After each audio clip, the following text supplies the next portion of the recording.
Hello, my friend, and welcome to the 649th episode of the Sales Podcast. I'm Wes Schaefer, the Sales Whisperer, your host. Today, after nearly 8 years, we have Ben Settle back. Ben Settle we went live with him June 1st, 2016. And I've gotten to know Ben over the years. Iconoclast, I guess is a good word. In other words, he does not put up with anybody's crap. He took his podcast down years ago, made all of his content semi-private or gated at least. He writes a printed email or printed newsletter called Email Players. We talk about that, how he got started, why he has kept the price the same for many, many years, and how that came about. What is he doing now? He also writes novels. He's gotten married and had a kid since we last spoke.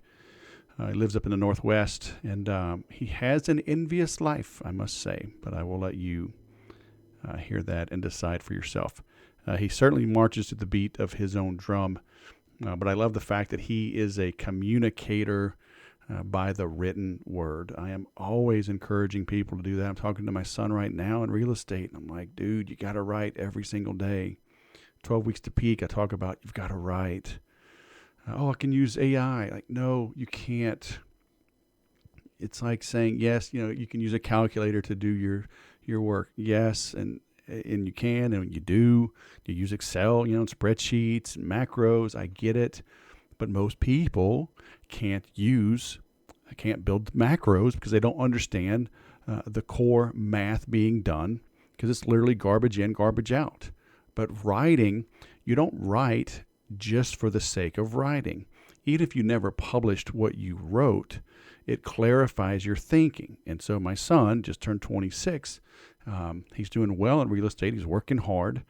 But how does he stand apart? So I'm going to start helping him create a newsletter to stand apart. But, I said, it's like, I can't go to the gym for you. I can't do push-ups and sit-ups for you. You have to do those. And that's what writing does. It clarifies your thinking. Over time, you get better at it, right? And it does become content. And I share articles and posts and videos with prospects to help them make up their mind when they are going to do business with me.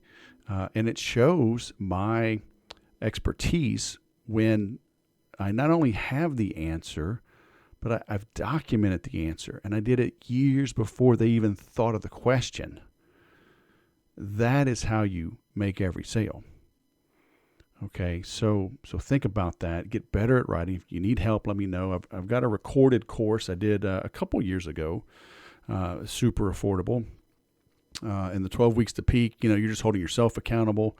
There's the VIP. I'll do that again if there's interest, but I'm going to push you. There's no, I'm not a soft shoulder to cry on.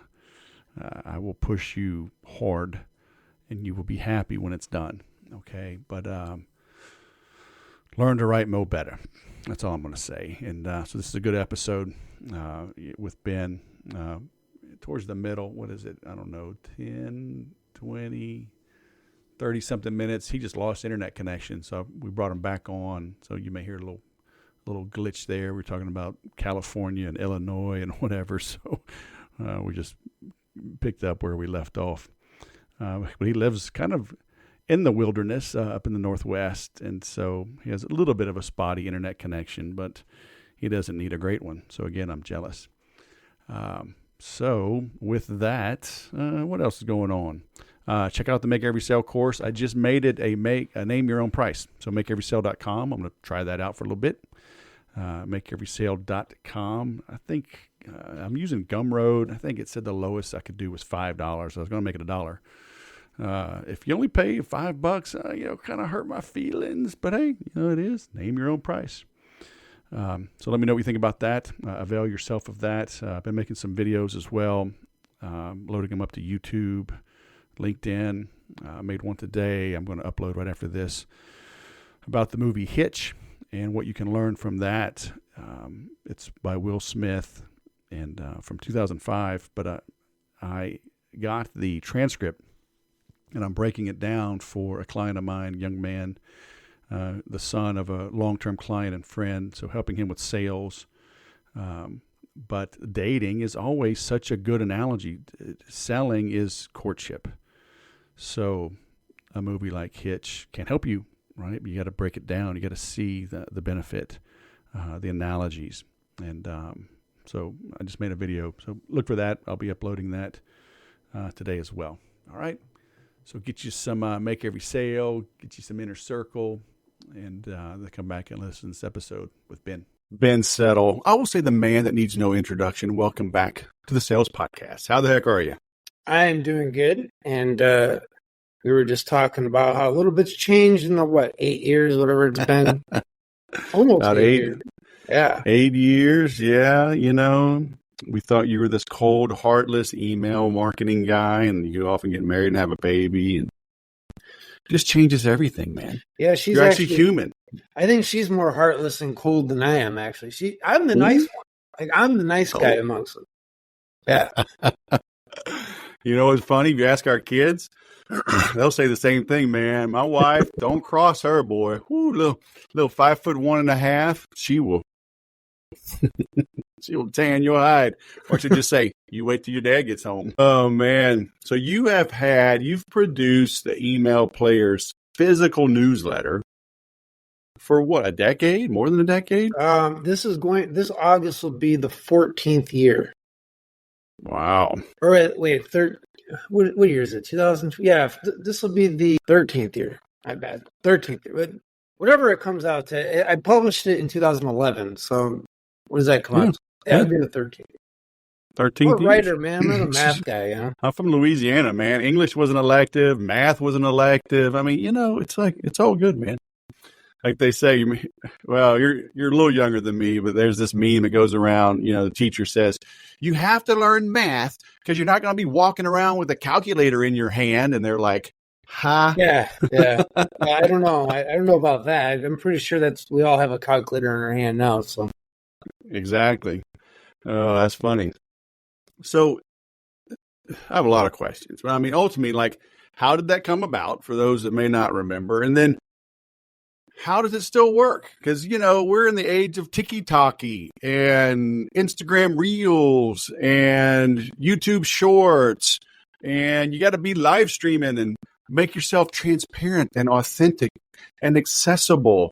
And here you are hiding, publishing, killing trees, mailing stuff, with a stamp. What the heck, man? Well, I mean, the beauty. So I learned this real early on, and when I first got into this business was 2002, right? So it was a long time ago. And what do you mean this business? The direct marketing, copywriting, this side of business. And I remember very early on, I don't know how I found it. I stumbled on it. This was a different world back then. There was no Facebook. There was no Twitter. Sure as hell was no TikTok or anything like that. I don't even think there was YouTube. If there was, I think it was like a dating site or something. Like barely, yeah. So I somehow found this Yahoo group. Remember Yahoo groups? So, this is the precursor to social media. And I found one that had all these old school marketers in it. Like, you had guys, it was run by Perry Marshall, and it was about Dan Kennedy. It was like Dan Kennedy stuff. Like, anyone who's fans of Dan Kennedy, I think that's almost how I found it. There's only about 400 people in it. And I was like, whoa, I hit the jackpot here.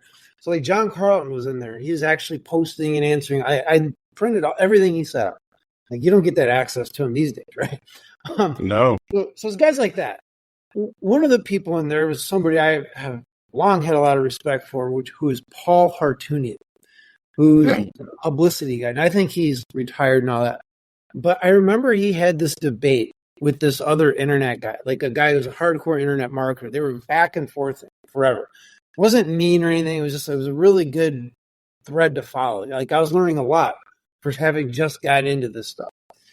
And I remember the one guy was going on and on and on. Internet this, PDF that, email this, right? It's free. You can blah, blah, blah. All the stuff everybody still talks about.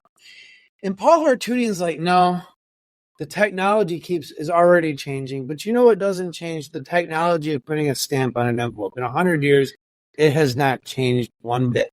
and that if anything, it stands out more, and all the stuff we know about direct mail. And that must have stuck with me because 9 years later, I was really, well, actually even earlier than that, I had another print newsletter. That's what I always wanted to do. And so now that's what I do now. I primarily sell print newsletter and print books. So two questions kind of related. How did you start? Because you got to get that first paying customer, right? And then how would somebody start today? I got started. There was this site at the time called Send Free. They were an autoresponder email broadcasting platform. I don't believe they're around anymore. And their whole thing was, we'll give you a free autoresponder account, right? So when you're broke, I was like, oh, good. And I got in there, and they put you immediately on this list that was called the Send Free Roundtable. I wish there was more stuff like this. Maybe I'll create something like this. I don't know. But it was just a digest of emails where people could send the whole list, their offers. Nowadays, this would be completely probably mangled and warped, and you'd have porn and stuff in there. But this was these are regular people who are just trying to get started like me. And I said, well, I'm learning this copywriting thing. I don't know if I'm good at it or not. I had done it a little bit to sell MLM. I was in MLM, and then I shifted into I didn't like MLM. But I did use what I learned about direct mail and copywriting to start recruiting people, which was very interesting. It's just not, to me, it's not a sustainable thing. And so I said, I'm going to be a copywriter. But I had just read a newsletter issue by Gary Halbert, which was free on his site, the GaryHalbertLetter.com. It's probably still up there, called Why Multi-Level Marketing Sucks, which was got my attention, obviously.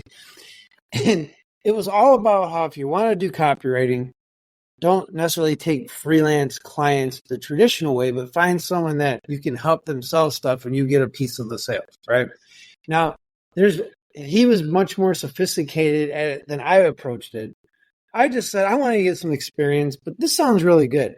I'm going to send an offer to this whole Send Free Roundtable list, offering to write sales copy for free. I just want a whole 5% of the sales. I knew nothing about anything. I mean, that's ridiculous. That makes no sense. But whatever. And I got 4 or 5 clients that way. Didn't get paid a single dime. But I learned a lot. I got some testimonials. It got me writing. It got me dealing with clients. It got me learning the realities of the whole freelance game very quickly. And then so after that, I had stuff to show people. And so I was able to get clients that way. But I mostly did these hybrid deals, mostly with a guy named Michael Sunoff after that, where he actually came to me and he's like, I have this offer I'd like to sell. If you'd like to write the ad, I can pay you a couple $1,000, or we can just split the profits 50-50. And it was one of these products that he didn't know if anyone was going to buy it. I didn't know if anyone was going to buy it.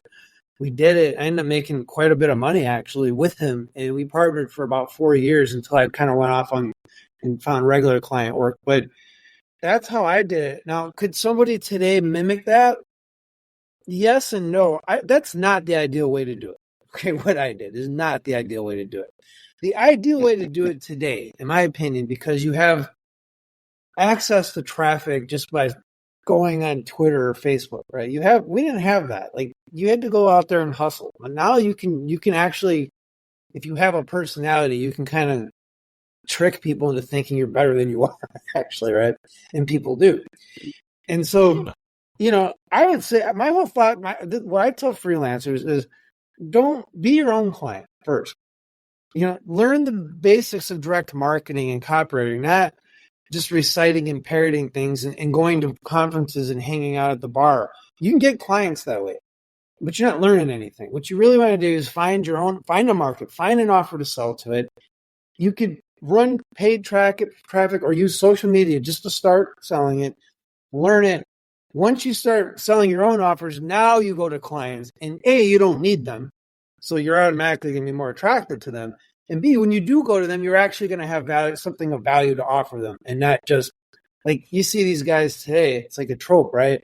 Everybody just sending cold, direct messages, through social media. It's nobody buys. If anybody buys from that, those people are anomalies. Nobody buys from that shit. So do it right. Build your own thing, even if it's small. It doesn't have to be big. Prove it to yourself and to clients that you can do this right every day. And I'm telling I just doing that, I've seen people just start getting clients left and right. And after that, it's just a matter of doing a good job and asking for referrals. All right, you're the sales whisperer. I mean, is referral marketing not the oldest and best way ever to get any kind of sale? Yes, there's always a qualifier. Referrals aren't necessarily scalable. No, they're not scalable. I meant for getting clients. Like, right. Not. But yeah, it's if you do a great job, and you earn the right to step up and go, wow, Ben, you really helped me. Let me send you 10 of my best friends. You have to ask most of the time, right? But I tell salespeople all the time, the only difference between a referral and a cold call is the first 30 seconds.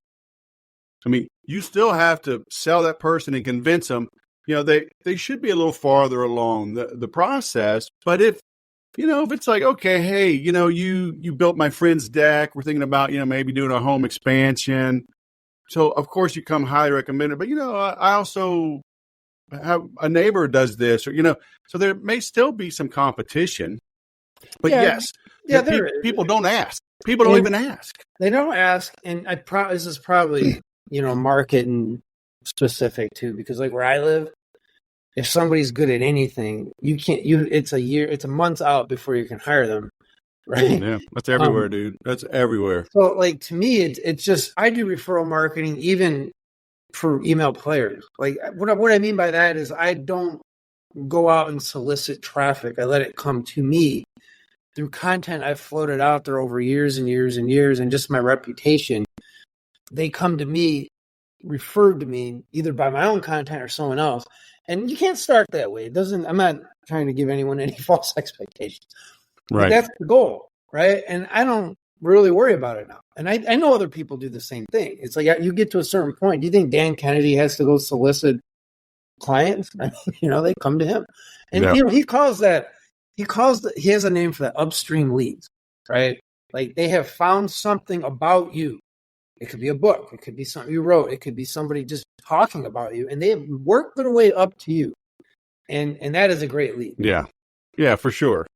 It's all about, you have to negotiate from a position of strength, yes. And I'm helping salespeople always, it's all about positioning. I got a tech client right now, and they're a very good company. They do great work, but they're filled with technicians. And, we had a call this morning. I was prepping him because he has to deliver a proposal. And I don't think they should have a detailed proposal, but that's the way they've done it. So I'm trying to help him simplify it. But he was in a bad mood because somebody in marketing changed the slide format. And I'm like, dude, it's not that big a deal. I'm like, you should scroll to the end and get to the price. Because the whole time you're pitching this deck, they're just sitting there waiting. What's the price? Yeah. For years, I've gotten around the whole price thing by just coming out up front and saying, look, I'm very expensive. Like if you're looking for cheap, there's no reason for us to talk. And it's not like a tactic, right? But anyone who's just going to care about price, I don't want to deal with them. But, it's very interesting to think about. One of the best clients I got as a referral, right? And I got on the phone with the guy and we had a nice, pleasant chat. And we were just talking about sales letters. He didn't even ask me about email. And he looked like he was interested. And I said, well, how are your guys' emails doing? Oh, our emails suck. We can't get on. Nobody's opening them. I mean, it was like a minute of just everything was sucked with the email. I'm like, hey, can you help us with that too? I mean, I didn't have to do anything at that point. There was no pitch. It was a question, right? Well, how are your emails doing? I'm curious, really. And, the rest took care of itself. Yeah, I mean, talking about Perry Marshall, right? He talks about, bleeding neck. Find the bleeding neck. Sales pretty easy. Like, stop the bleeding. Okay. I always say I hate selling. I want to sort, sift, and separate. Yeah, I just want to take order. You know what? My uncle, who's a hardcore salesman, cold calling guy, I just want to cash checks. Yeah. It's his goal. I just want to catch checks. I'm like, oh, because he had this brochure business. Like, oh, it must be cool to create these brochures. I was like 19. He's like, I just want to catch checks. That's always stuck with me. I don't know why. He's not wrong. I always say, salespeople are coin operated. Yeah. Oh, yeah. But, even if you're not money motivated, it takes money to live. So, and it's how we keep score. So go make some money. Yeah. You can give it away, give it to a charity. Well, it greases the skids of life, quite a bit. So yeah. So, what would you say, like, if somebody wanted to start one today? Who was your first paying customer? Do you remember how you landed them for the newsletter, not just like consulting? For the newsletter. So I had a newsletter before Email Players that was more general, it was much cheaper, and I only had a list of maybe a couple thousand people, and I decided I wrote like 3 issues because I figured, I don't like to be working to the last minute on things, and so I wrote like 3 issues, launched it, and people bought, and before that I had a book called The Copywriting Grab Bag, and I remember those first sales because I just set up my shopping cart, and I was like, I really hope this works, and it did. That was 2009. The newsletter I published was a year later, 2010. That lasted about 30 issues, but before that, end of that, I remember writing like a year's worth of those at once, like in a month, because I just didn't want to think about it. And then the next year, in 2011, I had the idea for Email Players, and I just launched it. I was not expecting more than like 15, 20 customers.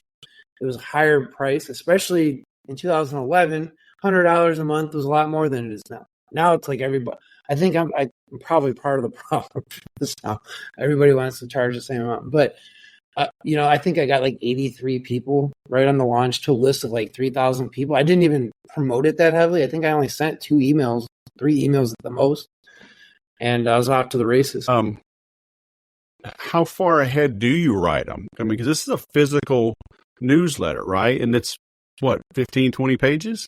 It's about 20 pages. Sometimes they're longer. Lately, I've been doing these king size issues because eventually a lot of the topical ones, over years, it doesn't happen right away, but over a few years, I do enough on the same topic, I will compile those into their own books, right? But most of them are about 20 pages. And I write them 3 months in advance. I'm always 3 months ahead. Wow. And they're all evergreen stuff, right? Like I don't chase trends. If I did that, I'd be writing about the dumbest things in the world. But the principles that make things work are universal. They're timeless. I learned things. Sometimes I can look, in fact, a lot of the time, I'll look at the same thing that I had learned 10 years ago, and I'm looking at it like I'm a different, it's all new to me. And I get new takes on things. And so to me, it's just been going really smoothly like that. So I write 3 months ahead, and it's pretty smooth. The problem with the print newsletter business right now, and people think what I'm about to say, people will accuse me of trying to dissuade people from doing it. They're like, well, Ben, you just don't want the competition. Well, first, I don't have any competition. I really don't. In fact, this is a problem for me, right? I don't have competition. I don't have anyone to really compete against in this business. I just don't. There's no like nemesis. There's no like, oh, this guy, I got to get. It's not there. It just, for whatever reason. I'm not saying I'm the best. I'm just saying there's just nobody I'm really competing against. So I tell people, like, now is the worst time ever to launch a print anything, book, newsletter. And the reason why is because of all this inflation. It is the price of selling stuff is gone way up. The profit margins are way lower. And everybody wants to like copy my pricing, and they all want to do around $100 a month. But I'm telling you, that's not a lot anymore. That's like the equivalent of selling like a $50 product 10 years ago, right? Now, I have a big enough user base. I have my back end really dialed in. I don't rely on it as much. Like it's there. I do it because I like doing it, but I don't do it because it's the most profitable model right now. It's really not. Now, I'm not saying it couldn't be. I'm not saying there are people who could pull it off. But I mean, I mail every day. I mail multiple times a day. I have built a relationship with my list over the course of 22 years. Most of these people wanting to do it don't have these assets. They don't have these attributes. And so they think that, oh, well, Ben makes it look easy. Maybe I do. I've been doing it for so long. I have a book called El Bembo Press that lays it all out. And I even, when I sell that, which I don't sell as much as I used to because of it, I'm always warned. I'm like, look, just understand. This is not, I think the sales page even like tells them I wouldn't even do this myself if I was starting over, because it's just not like it used to be. Doesn't mean it can't be done or it doesn't work, but the delivery problems are getting worse. I'm constantly banning certain countries in the cart, not because the people are bad, but because their customs make it such a pain in the ass to get anything in there. And it becomes very expensive. And you have FedEx people now. FedEx used to be able to rely upon them, right? First of all, nobody wants to use FedEx because it's expensive, which is exactly why I use it. Use the USPS, it's a crapshoot. If anything's getting overseas, I'll just say that. But FedEx, I have this one customer, longtime customer of mine, who lives in Poland. And he says that the FedEx guy starts yelling at him now, like demanding extra customs fees. I don't remember, but it sounded like abusive.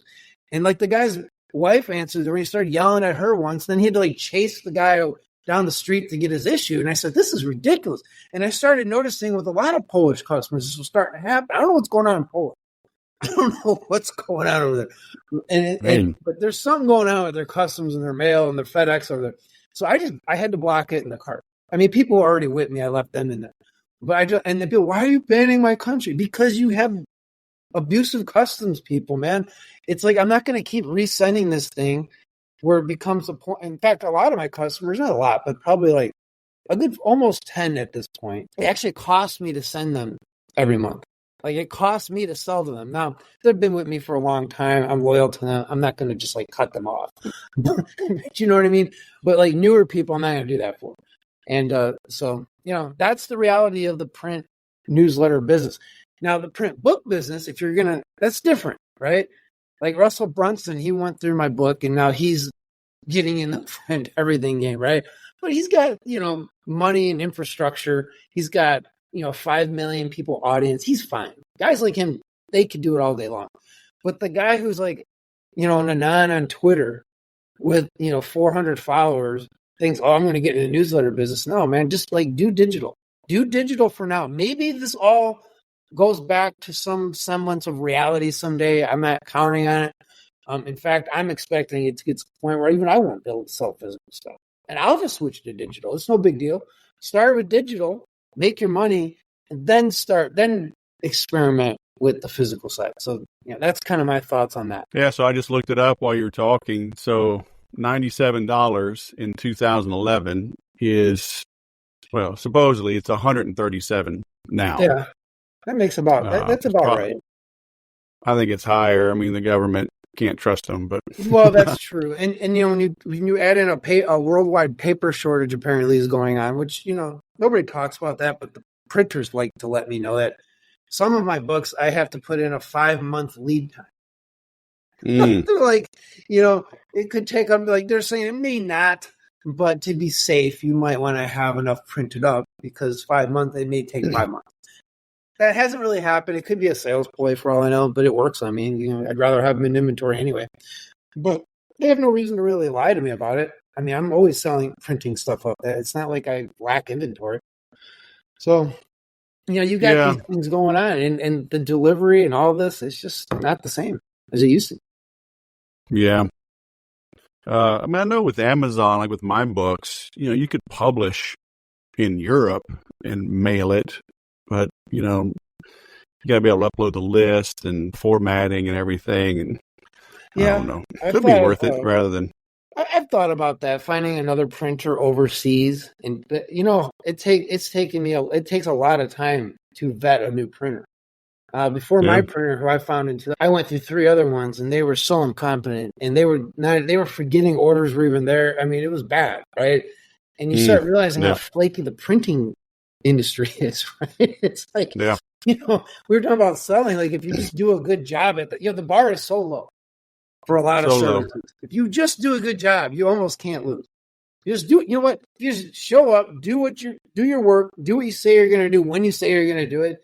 You are automatically, especially since COVID, where everybody just like the flake apocalypse had, like everybody became flaky. It was like insurance agents would become. The one time you think people would seize market share and not be flaky, they all got flaky.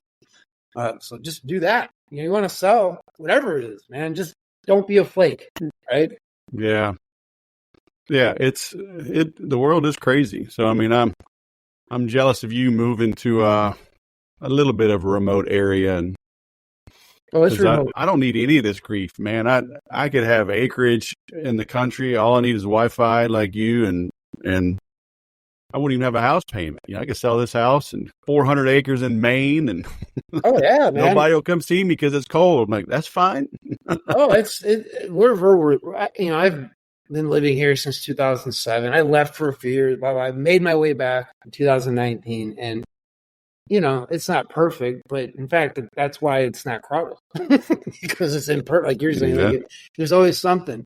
Like it's not like that's I think it's important to just from a business point of view. You forget the personal politics stuff. It's important to be in a place you like being, right? And a lot of people will not even entertain, like family members will not even entertain the idea that they could do something else or go somewhere else. They come visit me. Oh, it's so nice, but I could never. Why not?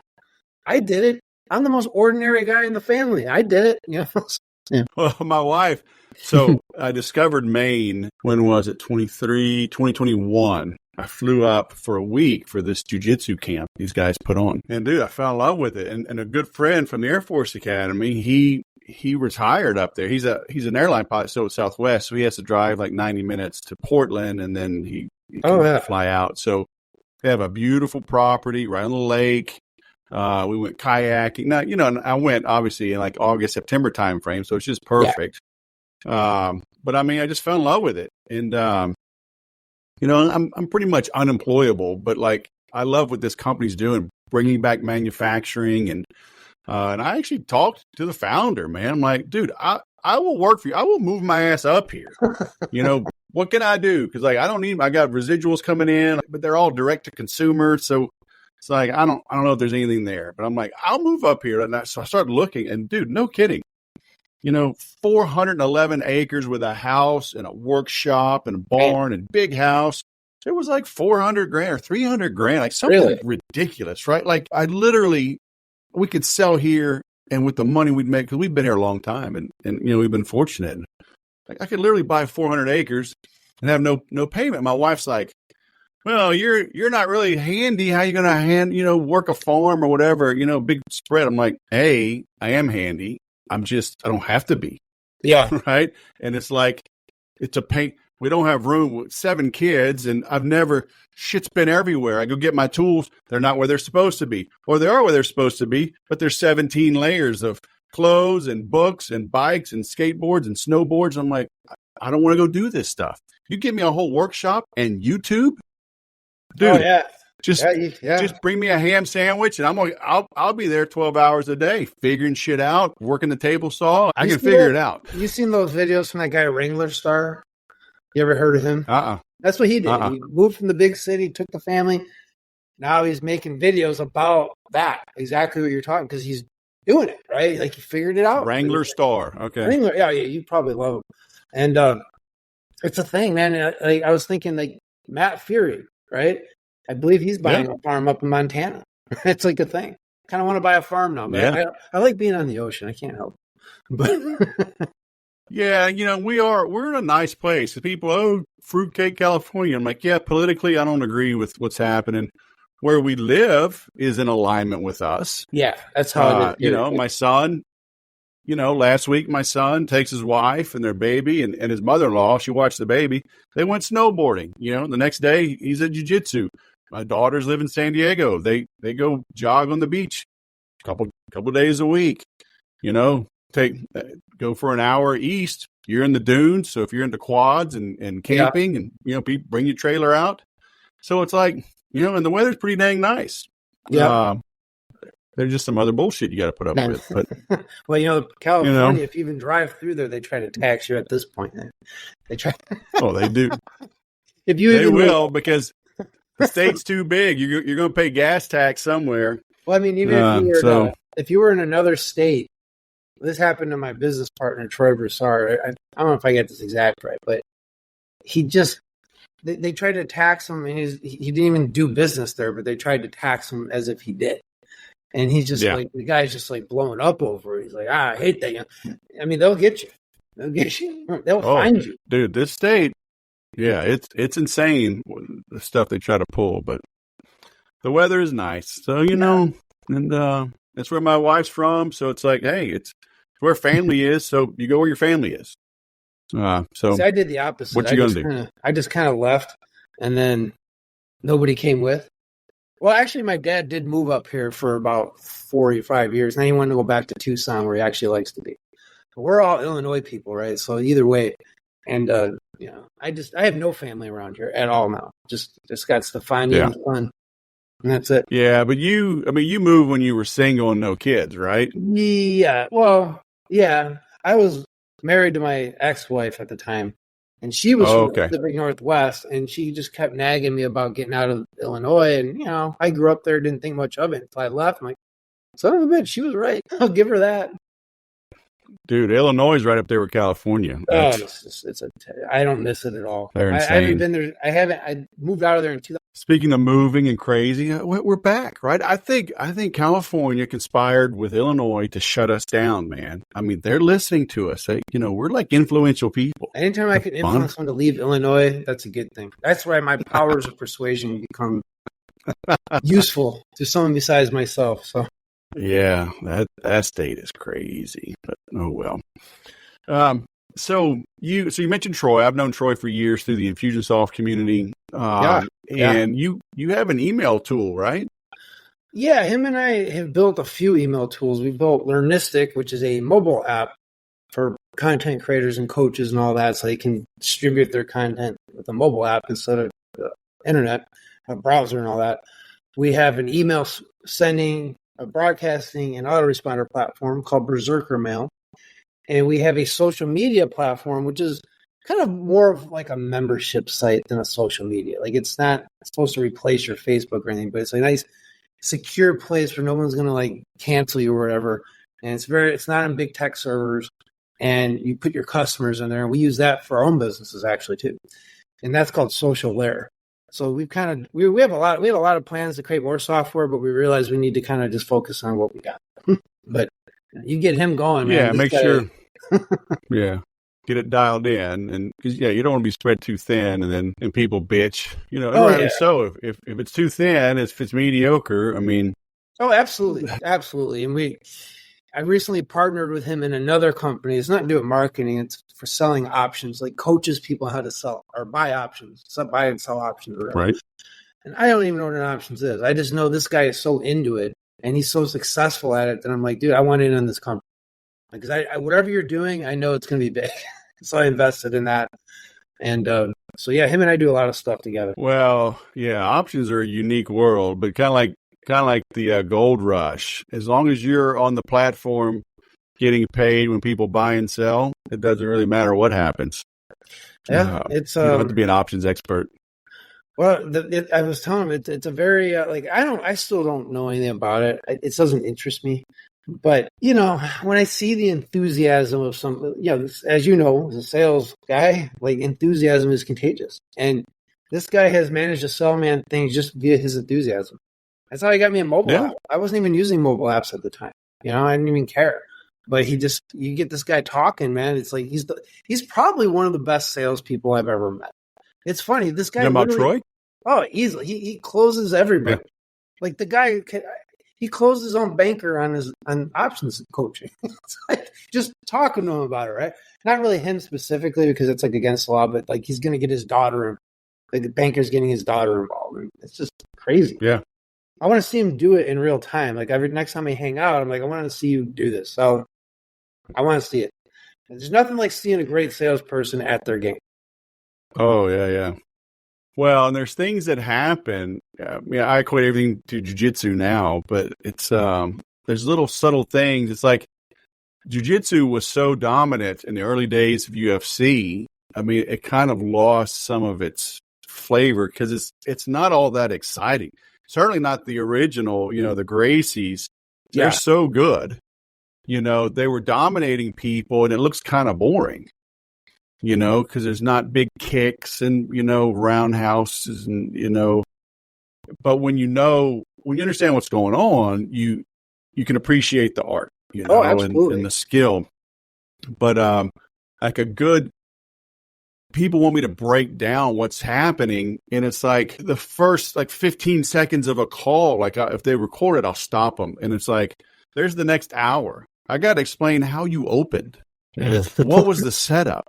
Did you pick up? How did they show up late? Right? Did they show up happy? Did they go, hey, yeah, okay, just can we kind of cut to? Did they shorten the call? I know we had 30 minutes, but I only got about 10. I mean, so many things just in the opening. Like, are you picking up? And it's like, now you've been around long enough. I'm sure you can appreciate when you see, oh, I see what you did there. All right, Troy, sneaky man.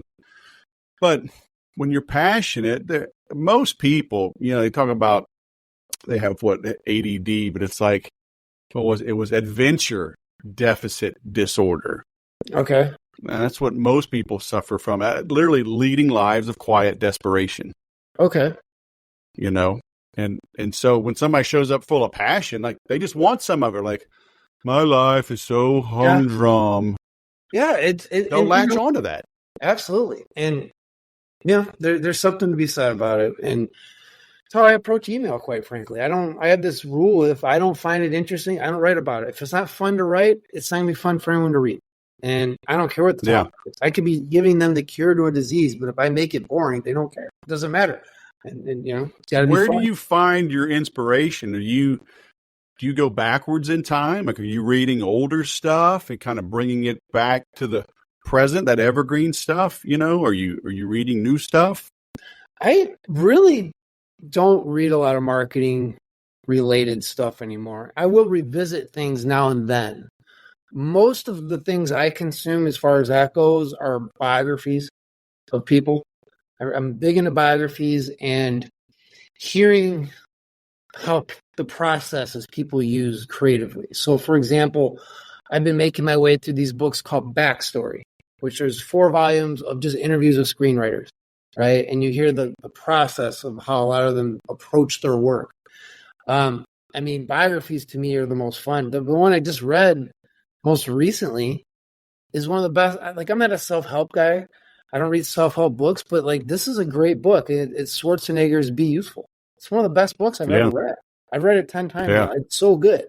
And so I'll draw inspiration. 10 times? Oh, yeah. I like to read things, the good stuff, 10 times. Within reason. There's some books that are too long for that. But it's just amazing. When you go back to something multiple times, you pull out so much more from it. Oh, yeah. Than just going through it once. I think Stallone's book, Sly Moves, the same thing. It's not I agree with everything he says in it, but it's his approach to problem solving, his approach to life. Schwarzenegger is the same way. I just read a book. The most recent book I just read was called Conquistador, about Cortez and how he took over, cleaned the Aztecs out and all that. It was like reading an action movie, right? But there's so many lessons you can draw from psychological side of warfare that applies to everything we do every day. And so these guys who accomplish things and whatever it was, they're doing something right. Yeah. There'll be people I don't even like. I'll read about, like FDR, for example. I don't like the guy worth a damn, but strategically, the guy was pretty brilliant. There's no way you don't get elected 3 times unless you. So I'll read stuff like that. And 4 times. Right? He died. He died in office on his 4th term. 4 times. My point is that doesn't just happen, right? No. So there's something he's doing something right, and you look at it. You look beyond the politics. Yeah, he's playing into the worst side of humanity in some ways, but then you look at how he dealt with trolls and things. It was very brilliant. The guy. I'm taking notes. All right, a really good book. Yeah. So how did he deal with trolls? Well, one of the ways he would deal with trolls is he let his enemies just butcher him, in the media. He just let them go after it. Whoever, let's say he was an election's coming up and someone wants to beat him. He'll just let that guy say whatever he wants. True, false, doesn't matter. And then he'll just disappear for 3 months until about 6 weeks before the election. by then, everybody's sick of hearing the other guy, and they're bored of him. And, if anything, the media is like, what happened? What happened? Where's he at? Where's FDR at? And then he just kind of pops up 6 weeks before the election, and he has a perfect rebuttal to everything. And he does it, he just twists it in a way that makes the other guy look stupid. And it's too late for the other guy to do anything back. So, it's all timing, right? It's all psychology. Even this Cortez book was very interesting when they built this catapult, put it on top of one of the pyramids to scare the Aztecs, right? They wanted to just wipe them out finally in Mexico City. And the thing malfunctioned. It didn't work. They put it up there to scare them, but it didn't work. The rock just kind of fell off. And so, psychologically, what do you do? How you handle that? Did you just embolden your enemy? Did you just let them know you don't know what the hell you're doing? No, he actually sent an emissary over there to say, look, this is a powerful weapon. We just showed you mercy. We're going to use it next time. You read the biography of George Washington. He was pulling that stuff constantly on the English, trying to make us look like we had a bigger army than we did and we were strong. It's all psychology, right? And all this applies every day in business and in every facet when you think about it. Yeah. Well, I think we bluffed as well with the atomic bombs in World War II. Absolutely. We didn't say this is all we had. We're like, you better surrender or more is coming. And by the time you get bombed twice, you're brought, if it's just once, you're like, oh, that really sucked, but we think you're done. But by the second, you're like, I think it was only 5 days apart, August 5th and 8th, 5th and 9th. And I was like, okay, we're done. It's all psychology. And those are good points. You see all the, we're erasing history now. And it's like, okay, like Columbus. All right, he did some things I probably wouldn't do, but was it normal for the time? Yeah. People try to judge. We want to, Yeah. You can't judge what these guys did now. It's totally different. To me, it's just silly. I can't even take people like that seriously. No. This is why you got to protect yourself with your own. You got to have an audience. You got to have a list you backed up that you control, so that if someone tries to kick you off, I'll go plug it in somewhere else, right? And nobody thinks this way. Everybody thinks, well, I'll never get kicked off Twitter because Elon's in charge. He's based. No, he might be good. He's doing good stuff now. I'll give him that. But he's a human being. He's subject to the same forces as everyone else. And it's going to be very interesting to see this next election come up, how that pans out on that platform specifically. Yeah. Yeah, I think it'll be all right. But people are still getting shut down Facebook pages and groups. And it's like, why were you that dependent on somebody else's stuff? It's just, people still make the mistakes. But I don't even know if it's a mistake. They're just lazy. I was having this discussion with Stefania because she was telling me about Planet Hollywood Planet Fitness. Planet Fitness. Planet Fitness. Yeah. Okay. She's talking about, I didn't know nothing about Planet Fitness and just how cucked it is. You can't even deadlift in there. You can't make any, anything that makes anyone uncomfortable. Right. And I said, that sounds like, and in fact, if you do, they have the lug alarm where they telling you. So nobody's in there. Everybody's in there just getting fatter. Nobody's actually getting in shape. And so I'm like, this reminds me of Facebook. There's basically a lug alarm. You say anything that makes anyone uncomfortable in any way, they're going to vote you down or whatever they do in there, report you. Now, it's not Reddit. They'll report you, and you might get kicked out or kicked off. You can't really say much. Now, we for Berserker Mill, we started using Facebook. I hadn't been on there in 4 years or whatever, but we realized it is a viable option because there's people there. But sure. There's no way in hell we're going to rely on Facebook, nor do we spend much time in that. Why would I give my enemy any of my resources, time, or unless I'm benefiting more than it is? I'm not going to. Yeah, man, it's a great place. I mean, run some ads, get in, get out. Yes. And use it for what you can, absolutely. But rely on it, absolutely not. I wouldn't. Well, and it's the old adage as well. It's like, meet your prospects where they are. Yeah, that's why we did it, because they're in there. There's more of them in there than are on Twitter. I wish they were on Twitter, but they're not. I mean, some are. Yeah. But, Twitter's a different Twitter is such a different animal than it was 5 years ago. It's so much. It's what it should have been, right? I don't know if it's going to last. I don't know. But when you contrast it with like Facebook, it's like two different planets. They're not even remotely the same anymore. It is different. So that's cool. So, 10 times to read a book. Well, they're audiobooks too. So let me be fair. They're audiobooks usually. And so I put it on like 3x speed. So I'm getting through, 10-hour book in 3 hours. It's not. It's less impressive than it sounds. Let's put it that way. Well, it's still good. It still takes time. Oh yeah. I take these long 3-hour walks 3 days a week anyway. So I get it in. Because I was going to say, like, what's your schedule? Do you have a set schedule? Like, do you have like a creative time? Do you write the newsletter? Like, will you do it in one sitting and grind it out, or does it drip into your brain and maybe write a section and set it aside? No, I write it. I have it pretty much figured out. Sometimes over a year in advance. Like I know things I'm going to write this time next year already. I'm always writing notes down. I'm thinking because each newsletter issue is really a vehicle to sell one of my books. It's really what it is. I know it sounds like predatory or something, but no, it's not. This is publishing.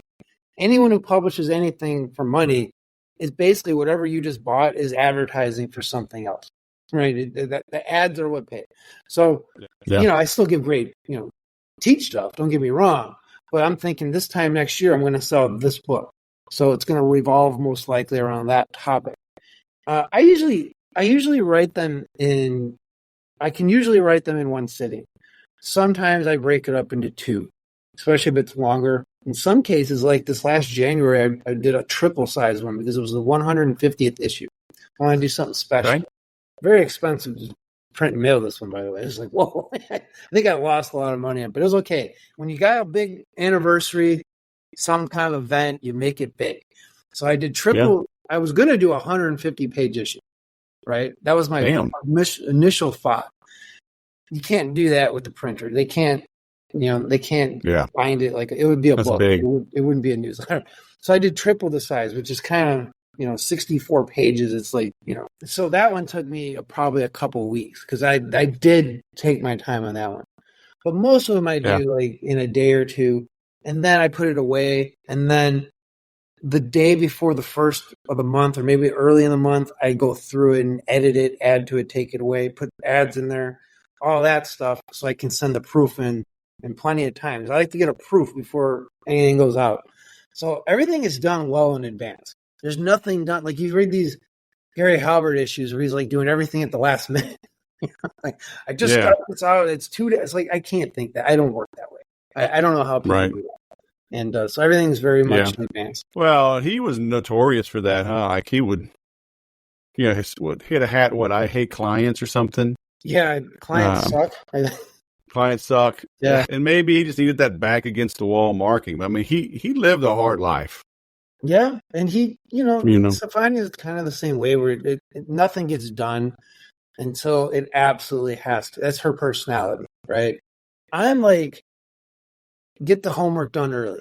Other people are crammed before the test, right? Everyone's different. No one's right or wrong. I mean, she's tried to do things my way. It doesn't work. I've tried to do things her way. It doesn't work. So, I think she likes to teach this personality typing stuff, right? With the Myers-Briggs, which I do think there's a lot of validity to. I don't think it's as scientifically accurate, but it gives you the basics. Like, if you're introverted or extroverted. If you're someone who likes to get things done early or you like to live dangerously to the deadline. Yes. If you are someone who thinks ahead or if you just think in the moment, right? Like these are very basic human attributes, right? And so we talk about that a lot. And she's definitely in that camp like Gary Halbert was. So it will be a P. And she runs with it, like the mad scientist type, right? And I'm not the opposite. I am very rigid. Everything is structured. I live and die by a schedule. Some people she would go crazy if she had to live that way. I would go crazy doing everything at the last minute like she does. This is what it is. Yeah, I've added more structure to my life, but you gotta, for me, I gotta write when the creative juices are flowing, but I'm not a full-time writer. Yeah. And sometimes I need that back against the wall Like when I'm writing for a client, I need that inspiration. Like I'm digging in. It's people don't understand how much investigation goes into writing business content. Yeah.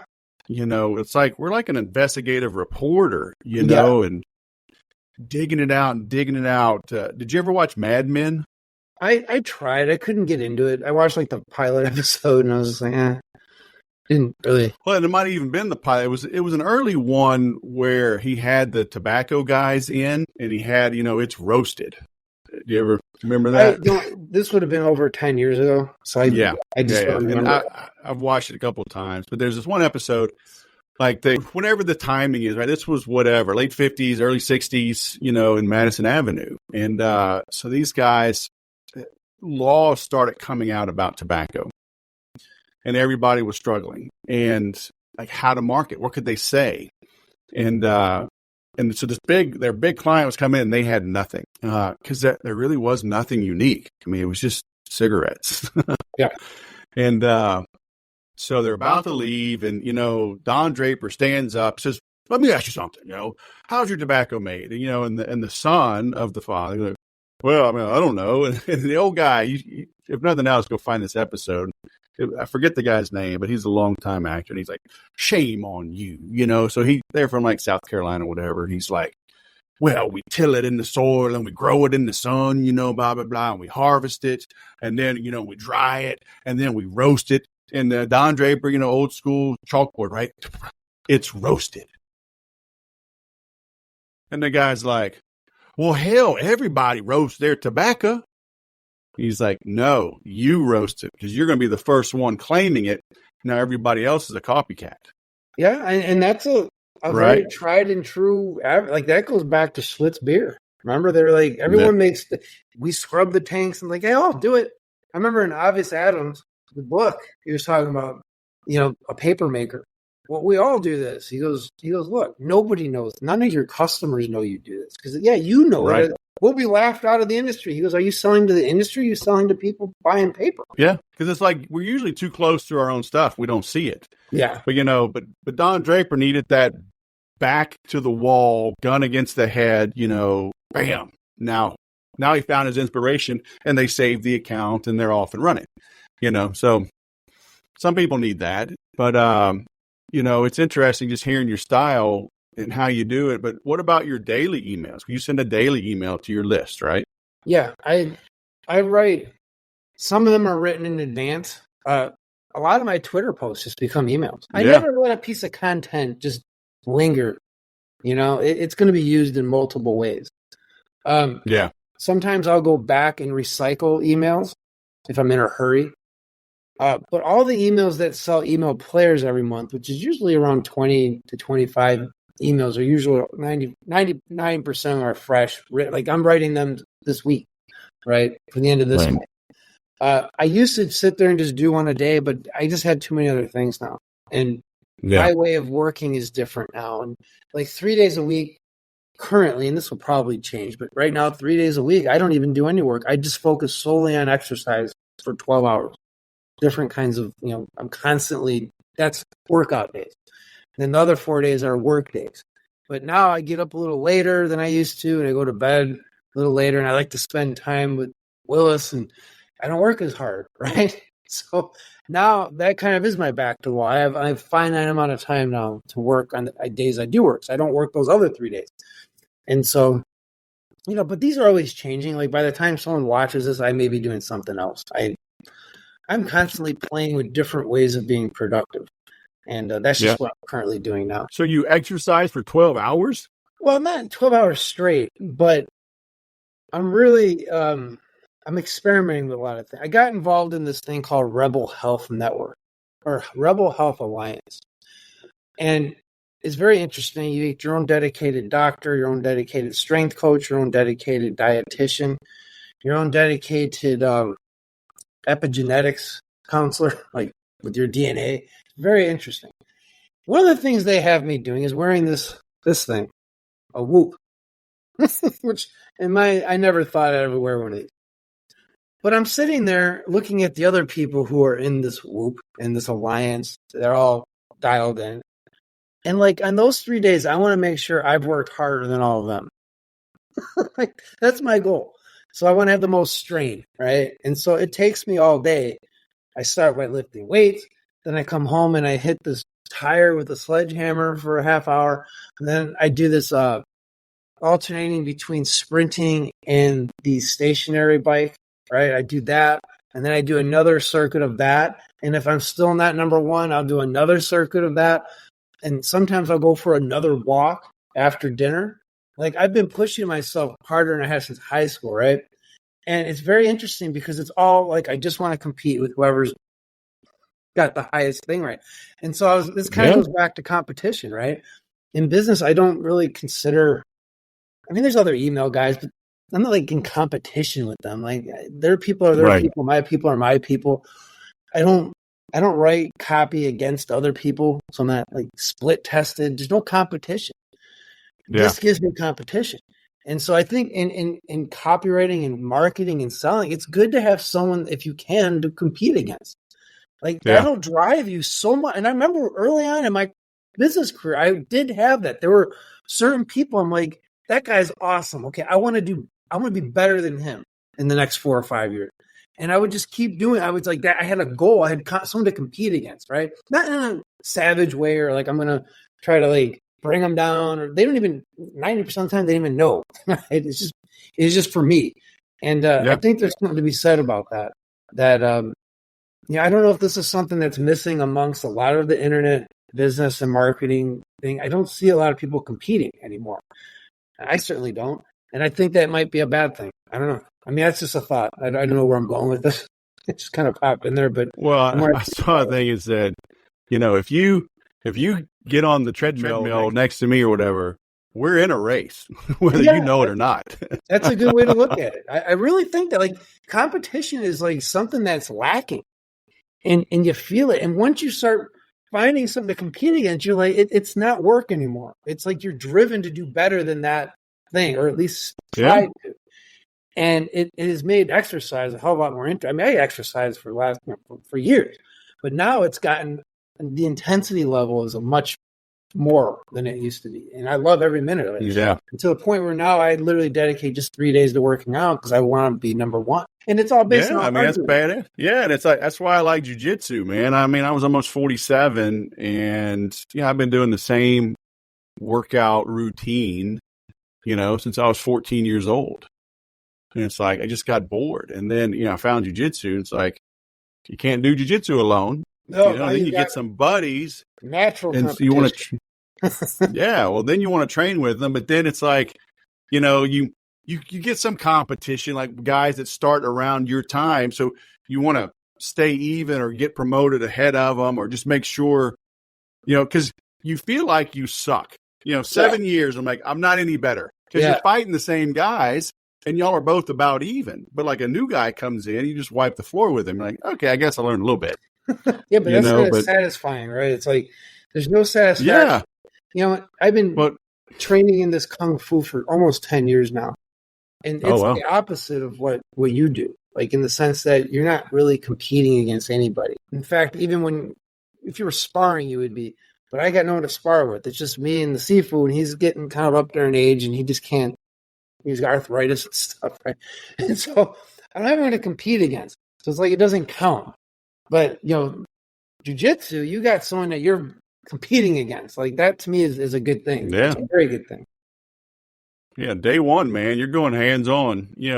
Our owner, we call him a professor. He's like, hey, Wes, this is Ben's first day.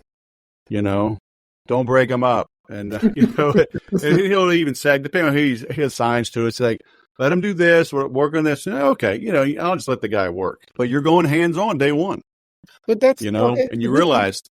And this is the thing that people can take to heart, right? Whatever when you do find someone to compete against, you don't necessarily have to win. You just have to outwork them, right? Like if you outwork them, they might have won. They might have won, but they didn't beat you if you outwork them. And that is definitely something I apply to my writing every day. I don't know anyone who works harder than me when I write. I'm not saying there aren't. There are some people out there that are supernatural, like Bob Blythe. Okay, we're not talking about him, but regular people, right? And my hat goes off to that guy. He's absolutely amazing. But I don't know if I could do 12-hour work days. I would burn out. Yeah. But you can always outwork the other guy. Always. Yes. If you're copywriting, if you're selling, if you're marketing, you can always you may not win, but they won't have beat you if you outwork them. And they know it. They all, the first Rocky movie, right? When he fights Apollo.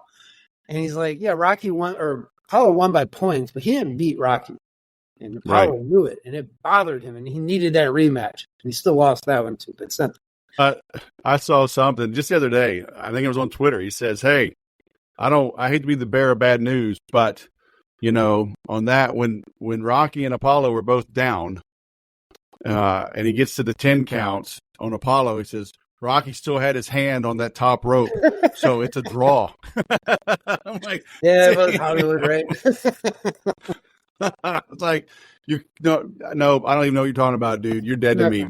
that has as much basis in reality as Rocky V does to me. Like, it does make sense. Yeah, exactly. But it's true. You say, like, sticking with it. It's, jiu-jitsu has not come easy to me. And I was almost 47 years old.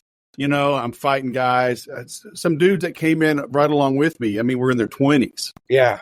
And there were some other guys in their 40s. And so we've all kind of grown up together. Some left for a while, work and family, and they come back. But I mean, I was terrible. I don't see things. It's like, it's just hard.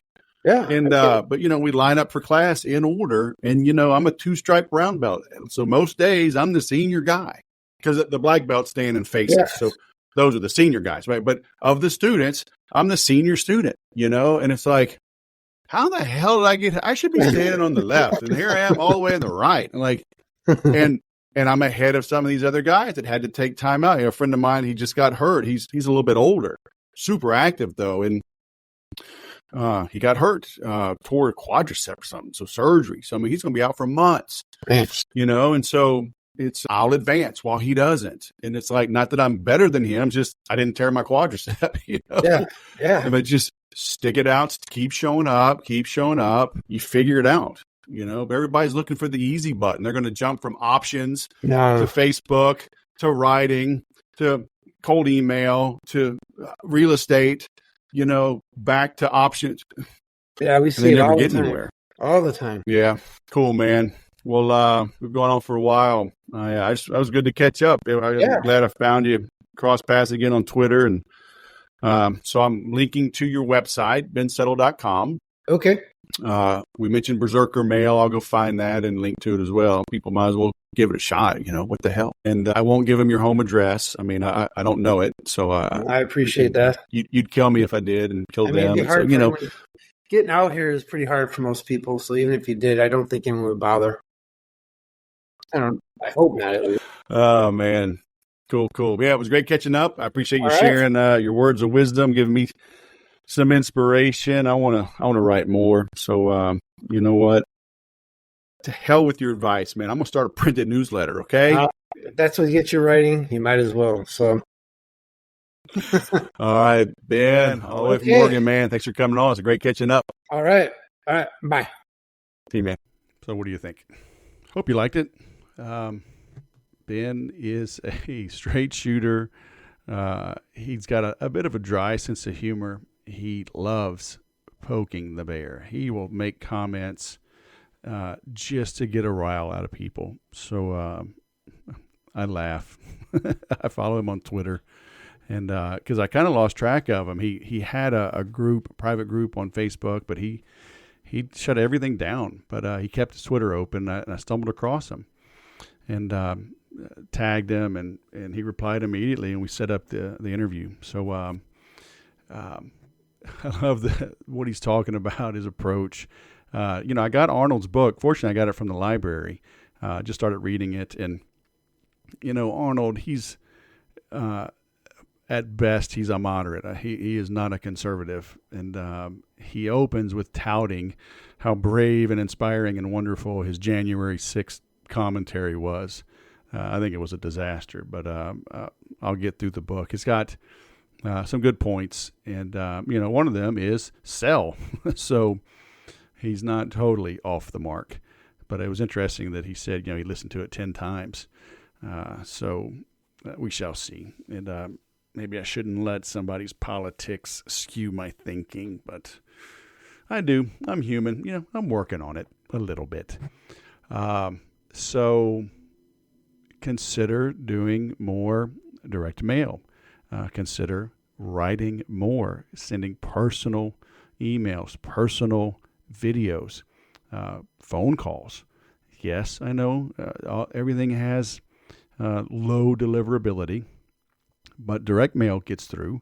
And when you become a better writer, it will become more compelling. And let's say you mail to 100 great prospects, and you spend $10 mailing something, a letter and some little item in there, priority mail, whatever, $10. Say you spent $20, so $2,000. And let's say, you have a 5% response, but let's say only 5 people buy, say only 3 people buy, but you're selling a $10,000 item or consulting, you spend $2,000 and you make 30. And then what if one of those rebuys? Now you make 40. What if that same one buys an upsell or retains you for a year? Now you make 100. So don't listen to the people talking about the low response on certain things. You have to look at the ROI of doing it. And again, I zig when the market zags. Well, personal stuff, phone calls, text messages, personal emails, direct mail, stopping by, meeting in person, that is zigging today. So if you need help with that, let me know. All right. That's what I will help you do. Thanks for listening. I'll go sell something.